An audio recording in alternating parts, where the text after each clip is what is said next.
네, 발표 시작하겠습니다. 상명대학교 지리학과 박사과정 박준홍입니다. 오늘 제가 할 발표는 인스타그램 공간 빅데이터, 사진 이미지를 통해서 엑선동의 장소 이미지 소비를 살펴보는 것입니다. 예, 연구 논문으로 나온 상태는 아니라서 많은 코멘트랑 질문 주시면은 앞으로 연구 진행하는 데 있어서 많은 도움이 될 것 같습니다. 먼저 발표 순서는 다음과 같이 진행됩니다. 먼저 연구의 배경은 최근 SNS의 발달과 빅데이터에 관한 발달의 배경을 두고 있습니다.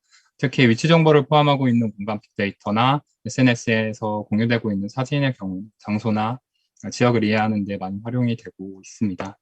또한 문화의 생산, 그리고 문화 소비 양 측면을 모두 읽어낼 수 있다는 점에서도 유용하게 이용될 수 있을 것 같습니다. 이런 맥락에서 본 연구는 서울시의 익선동을 사례로 해서 인스타그램의 위치 정보 데이터, 그리고 사진 이미지 분석을 수행하였습니다. 익선동을 매개로 이루어지고 있는 문화적인 실천, 그 특성 등을 살펴보고자 하였고요. 이를 통해서 이용자의 측면에서 도시 공간에 대한 이해를 심화하고 새로운 소비 문화의 생산과 장소가 어떠한 관계를 맺고 있는지를 살펴보고자 하였습니다. 이를 위한 연구 방법론으로는 문헌 검토와 공간 데이터 분석, 사진 이미지 분석이었습니다. 먼저 이론적 배경으로서 부르디의 문화자본론에 대해서 설명드리겠습니다. 부르디에는 사회적 위계가 경제자본뿐만 아니라 문화자본, 그리고 사회자본의 구조와 축적을 통해서 구성된다고 보았습니다. 그래서 이때 문화자본이라는 것은 사회와 가정을 통해서 체화된 문화적인 취향과 문화적인 선호라고 볼 수 있습니다. 근데 문화자본은 그 자체로 사회적 위치와 유사한 계급 효과를 또한 지니게 됩니다. 따라서 이를 공유하고 있는 특정 집단들은 자신들의 취향 문화를 향유함으로써 자신을 드러내고 다른 계층이나 다른 집단과 구별짓고 위계를 재생산한다고 합니다. 이러한 문화자본의 축적은 새로운 문화의 생산과 소비를 동반하기도 하는데 이는 결국 공간적으로 실체화되어 나타나기 때문에 공간적 실천으로 연결될 수 있습니다. 즉 특정한 취향이 반영된 공간의 생산은 해당 공간이나 지역을 물리적으로 구체화하는 과정, 그리고 상징적으로 귀화하는 과정이라고 볼 수 있을 것 같습니다. 이와 같은 공간을 방문하고 소비하는 행위 역시 사회적인 위치나 정체성을 확인하고 재생산하는 것으로 이해할 수 있을 것 같습니다. 본 연구는 이와 같은 이론적인 논의를 바탕으로 해서 익선동의 상업화 양성이 진행되는 과정을 장소 이미지를 소비하는 SNS 이용자의 측면에서 파악해 보고자 하였습니다. 이를 위한 연구 방법론으로 그 정성 분석에서 사진 분석을 사용하였는데 사진 분석은 기본적으로 사진에 내포된 상징적인 의미를 이해하고 해석하는 것이라고 볼 수 있을 것 같습니다. 특히 장소 사진에 대한 분석은 특정 장소와 사진 촬영자의 관계나 촬영자가 재현하고자 하는 상징적인 의도나 의미를 파악하는 과정이라고 볼 수 있을 것 같습니다. 본 연구에서는 사진 분석을 통해서 장소 이미지 소비의 특징을 파악하는 데 더 중점을 두었습니다. 다음으로 연구 지역과 연구 자료에 대한 설명입니다. 먼저 연구 지역은 서울시 종로구에 위치하고 있는 익선동이고요. 행정경계로 사실 구분을 하지 않았는데 그 공간 빅데이터의 경우 행정경계를 넘어서서 위치하고 있는 것들이 있어서 상권이 확대되는 과정을 함께 파악하기 위해서 이렇게 기준을 경계로 삼지는 않았고요. 익선동 물리적 중심점으로부터 250m 이내로 기준을 삼았습니다. 다음은 익선동에 관한 형성 과정에 대한 내용입니다. 익선동 한옥주거지는 1920년대에 형성이 되었습니다. 일제가 일본인의 생활권을 북쪽으로 이동시키려는 시도에 저항해서 건설업자였던 정세건 등이 도시형 한옥을 보급하면서 형성된 것으로 알려져 있고요. 이후에 2000년대까지 내부 공간의 변화나 일부 멸실이 진행되기도 했지만 한옥주거지는 80년 동안 보존되어 왔다고 합니다. 그러다가 2004년 도시환경정비구역으로 지정되면서 재개발 계획이 추진되었는데요. 그러나 2010년에 서울시 도시계획위원회가 그 한옥의 보존과 관련해서 역사성을 주목하면서 한옥을 보존하기 위한 지구 단위 계획을 요구하게 되었고, 물론 지역 주민과의 반발이나 갈등이 많이 생기기도 하였습니다. 결국 2014년에 재개발 추진위원회가 자진 해산하였고, 2018년에 재개발 지정구역에서 해제되었습니다. 동시에 지구 단위 계획에 포함되면서 건물 높이 제한과 프랜차이즈 업체, 대규모 업체 상점 입지 제한 등이 이루어지면서 현재까지 한옥의 보존이 이루어지고 있는 상황입니다. 이처럼 재개발에 대한 접근이 도시재생의 관점으로 변화하면서 익선동은 또한 뉴트로 열풍과 함께 서울의 핫플레이스로 자리 잡게 되었습니다. 2021년인 현재까지 카페나 음식점, 주류 판매점 등이 입점하면서 아직까지 상업화가 진행되고 있는 과정입니다. 이를 잘 보여주듯이 대중들의 관심들이 증가하고 있는 모습을 볼 수 있고요. 또한 대표적인 공급자 중심의 자료라고 할 수 있는 개별 공시지가 역시 계속해서 증가하는 경향을 보이고 있습니다. 본 연구에서는 이와 같은 역사성을 지니고 있는 익선동의 변화 양상을 인스타그램 게시물 데이터, 사진 이미지를 통해서 살펴보려고 하는데요. 그 연구자료 수집 과정은 다음과 같이 이루어졌습니다. 먼저 첫 번째로 인스타그램 공간 빅데이터의 수집은 인스타그램에 익선동 핫플이라고 하는 해시태그를 포함하고 있는 게시물 28,000여 개를 파이썬 크롤링을 통해서 수집을 하였고요. 이 가운데서 위치 정보를 포함하고 있는 게시물 17,000여 개를 추출 정리하였습니다. 그리고 이 가운데서 이 위치 정보 중에서 익선동이나 서울, 대한민국 등의 대표적이고 보편적인 위치 정보를 포함하고 있는 게시물은 제외하고요. 또한 앞서 말씀드렸다시피 물리적 중심점으로부터 250m에 있는 연구지역에 있는 공간 데이터만을 포함하였습니다. 그리고 이 위치 정보의 경이도 값을 구글 API를 통해서 계산하였습니다. 다음 분석 자료의 속성은 다음과 같고요. 연도별로 나눠 살펴보면 코로나19의 영향에도 불구하고 2020년이 가장 많이 나타나고 있었고 21년은 4월까지만 그 데이터가 있어서 좀 여기까지만 자료 수집을 하게 되었습니다. 다음 사진 자료 분석의 경우에는 앞선 최종 분석 자료의 빈도 분석을 실시해서 상위 장소 30개를 선정하였고요. 인스타그램에서 9개씩 인기 게시물을 제공하고 있는데 이를 총합해서 총 270개의 사진 이미지를 수집하였습니다. 그래서 다음 4장에서는 공간 데이터 분석을 통해 본 정량 분석과 상업화에 관한 내용입니다. 먼저 첫 번째로 공간 밀도 분석을 실시하였는데요. 2017년부터 2019년까지 밀도가 높게 나타나는 특정 장소를 중심으로 상업화가 진행되는 모습을 볼 수가 있었습니다.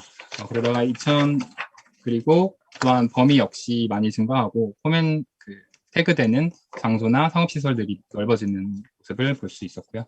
2020년에 최저 밀도값 시 다른 연도에 비해서 매우 높게 나타나면서 특정 장소의 집중 현상이 나타나기도 했습니다.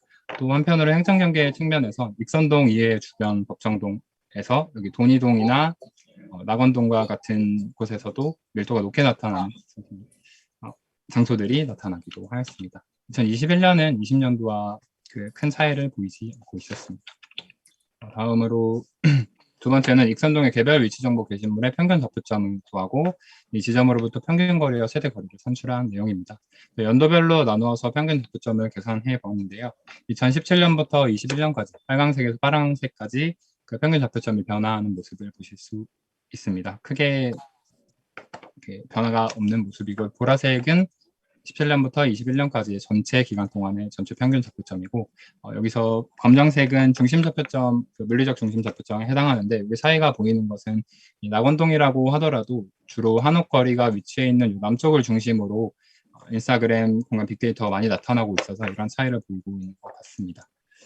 다음으로 평균 거리를 연도별로 살펴보면 2017년부터 21년까지 계속해서 증가하고 있는 그 경향이 나타나고 있었습니다.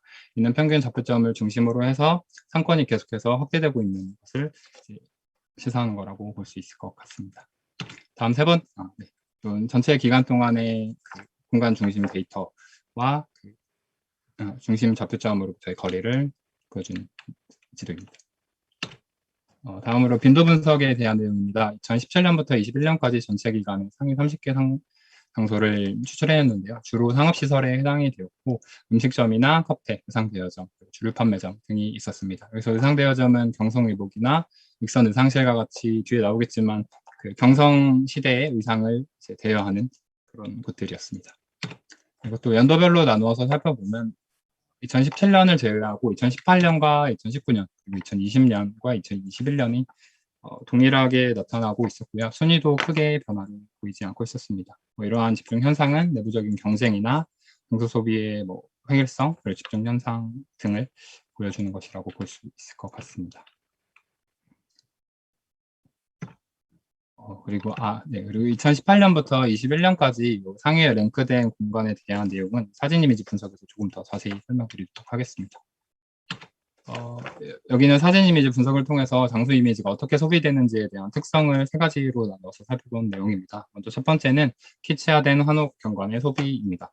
익선동 한옥이 상업적인 변형과 전통의 조화로 많이 해석이 되면서 이미지 소비도 독특한 모습으로 전개되고 있었습니다. 한옥 지붕과 석가래 등 시각적 가치만이 중요하게 부각되는 한옥 이미지의 키치화가 진행이 되고 있었는데요. 여기서 한옥 이미지의 키치화는 한옥의 전통 요소나 한옥 이나 전통 요소를 상업화하고 부가적인 요소를 변화시키는 현상이라고 볼 수 있을 것 같습니다. 익선동에서는 이를 새로운 소비 문화로 향유하고자 하는 시도가 이미지를 통해서 많이 나타나고 있었습니다.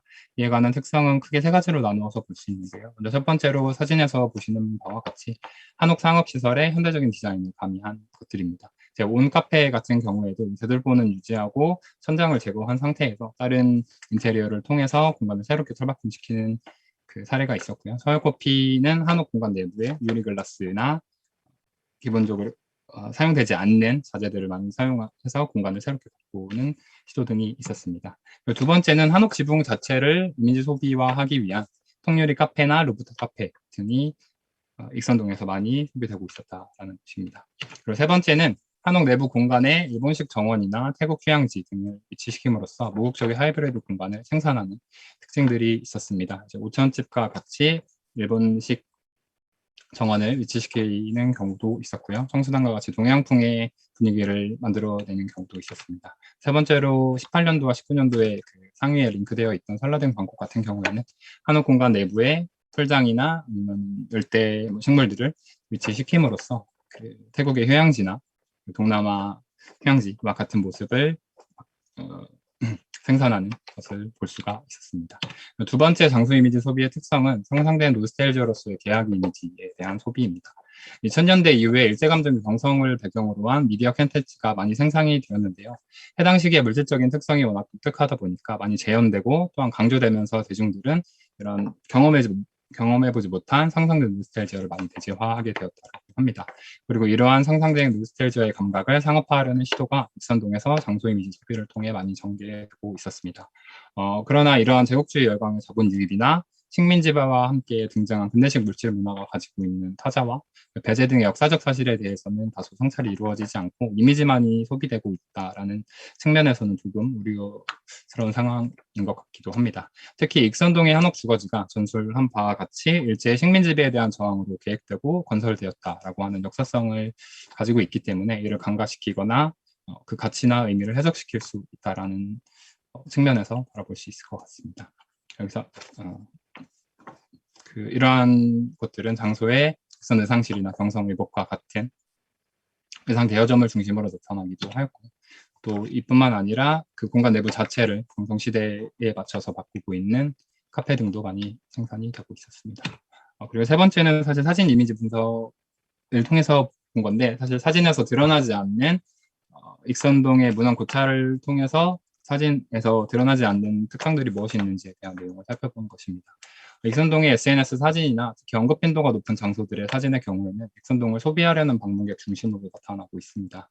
즉 새롭고 이색적인 소비 문화를 드러내는 장소 사진의 경우에는 상업시설의 생산이나 향유를 많이 설명하긴 하지만 그 저변에 내재되어 있는 주거지에서 전치된 원주민이라든지 거주시설로서의 가치를 상실한 한옥을 보여준다라고도 볼 수 있을 것 같습니다.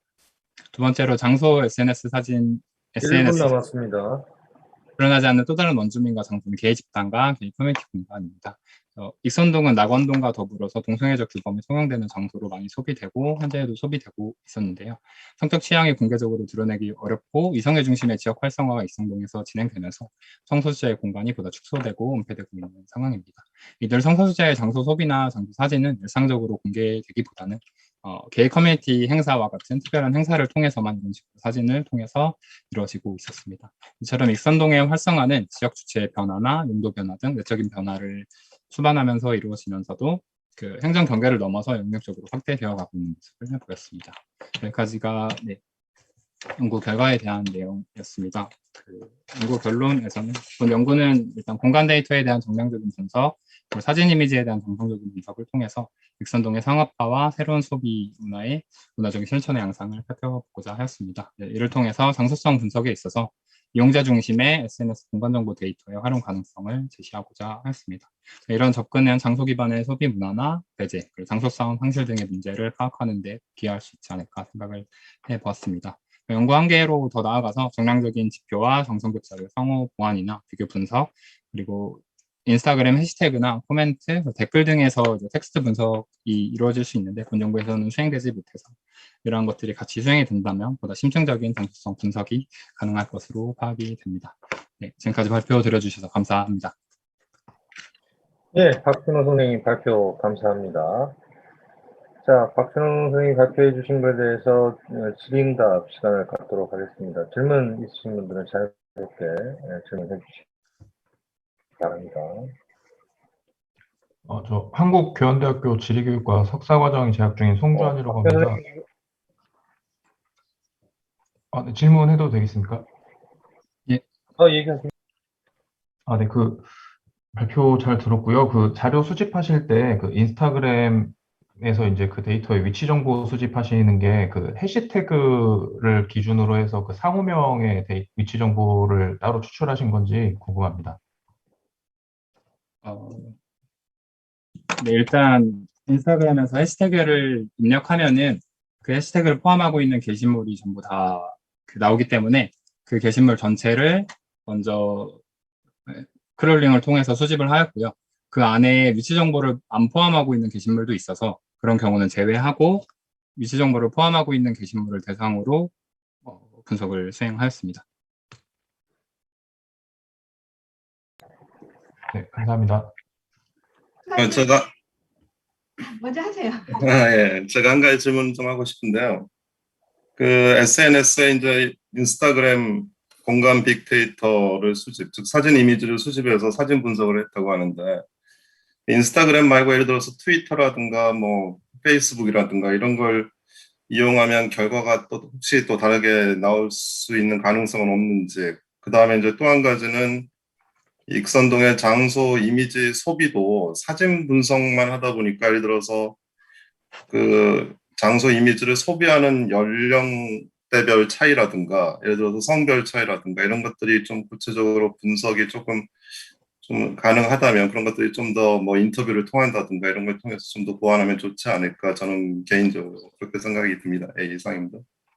네, 여기 관련해서 기본적으로 SNS에서 인스타그램 같은 경우가 사진을 기반으로 하고 있는 SNS이다 보니까 사진 분석에 있어서 일단 SNS를 사용을 인스타그램을 사용하게 됐고요. 페이스북이나 트위터 경우 좀 달라질 수 있을 것도 같긴 합니다. 실적 분석의 부분이라서 그렇게 보이고요. 또 두 번째 질문에 대해서는 사실 이게 연구가 원래 청년 세대의 소비 문화를 이렇게 바라보는 거에 있어서 인스타그램을 활용해보자라고 하는 측면에서 먼저 접근을 했어서 말씀해주신 바와 같이 그 안에서 소비되는 주로 이용자들이 누구인지에 대한 내용을 좀 더 살펴볼 수 있을 것 같습니다.